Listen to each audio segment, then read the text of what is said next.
Diabetes जिन लोगों को होती है उनके पहले 8-10 रोज़े तो बहुत अच्छे गुजरे होते हैं, शुगर उनकी स्टेबल रहती है, लेकिन अब मिड रमज़ान में आकर उनकी शुगर कभी बहुत ज़्यादा हुई होती है, कभी बहुत कम हुई होती है। मोस्टली लोग यही मैसेज करते हैं कि यार पहले 1-2 वीक तो ठीक थे, लेकिन अब आकर उनकी शुगर जो है वो कभी 90 तक जा रही है, कभी 240 तक जा रही है।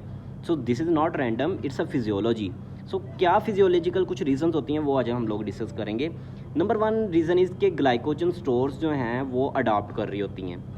फॉर एग्जांपल आपका जो लीवर है वो नॉर्मली आपकी ग्लूकोज को ग्लाइकोजन फॉर्म में स्टोर कर रहा होता है, और ड्यूरिंग फास्टिंग जब आप रोज़ा रख रहे होते हो तो आपका लीवर जो है वो स्लोली ग्लूकोज को रिलीज़ कर रहा होता है। लेकिन रिपीटेडली फास्टिंग की वजह से जो लीवर रिलीज़ जो है ना वो ज़्यादा सेंसिटिव हो जाता है। सो ये एक रीज़न है। नंबर 2 रीज़न इसके इंसुलिन सेंसिटिविटी भी इम्प्रूव हो रही होती है कुछ लोगों की रमज़ान की फास्टिंग की वजह से।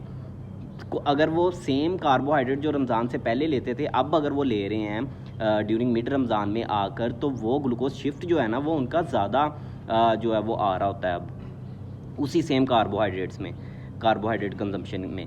सो ये दूसरी रीज़न होगी। नंबर 3 रीज़न इज़ के स्लीप डेप्रीवेशन की वजह से भी ज़्यादा जो है वो कोर्टिसोल पैदा होता है, क्योंकि अब जो तरावी आप लेट नाइट तरावी पढ़ते हो सुबह, मॉर्निंग जो है मॉर्निंग में सहरी जो है वो अर्ली मॉर्निंग सहरी करते हो, जिसकी वजह से आपकी स्लीप कम हो गई है।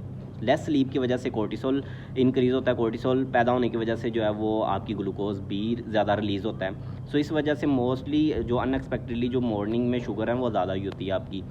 सो नंबर 4 रीज़न इज़ के डिहाइड्रेशन इफेक्ट भी होता है, कि रमज़ान की वजह से, फास्टिंग की वजह से आप कम पानी पीते हो, कम पानी पीने की वजह से आपका ब्लड जो है वो ज़्यादा कंसनट्रेटेड हो जाता है, और कंसनट्रेटेड ब्लड होने की वजह से आपकी ग्लूकोज भी जो है वो इंक्रीज़ हुई होती है, ग्लूकोज रीडिंग्स भी हाई आई होती हैं।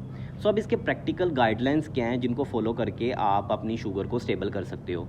नंबर 1 इसके आपको अपनी सहरी टाइमिंग जो है वो फिक्स करनी होगी, कि एक कंसिस्टेंट सहरी टाइमिंग रखो। नंबर 2 इसके आपको नंबर 2 टिप ये है कि आपको अपनी जो प्रोटीन है वो हर मील में लाजमी ऐड करनी होगी। ये देखो कि प्रोटीन क्वांटिटी जो है, प्रोटीन पोर्शन लाजमी हो आपके हर मील में, जो भी आप इफ्तार में या सहरी में या रात को डिनर टाइम जो भी करते हो उसमें प्रोटीन पोर्शन लाजमी हो।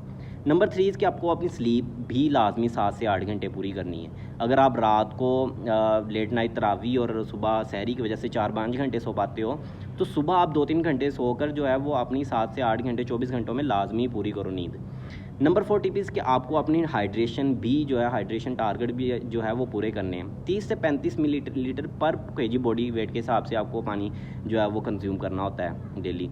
सो आप जो है फॉर एग्जांपल अगर आपका बॉडी वेट जो है वो 60 से 70 किलो है, तो आप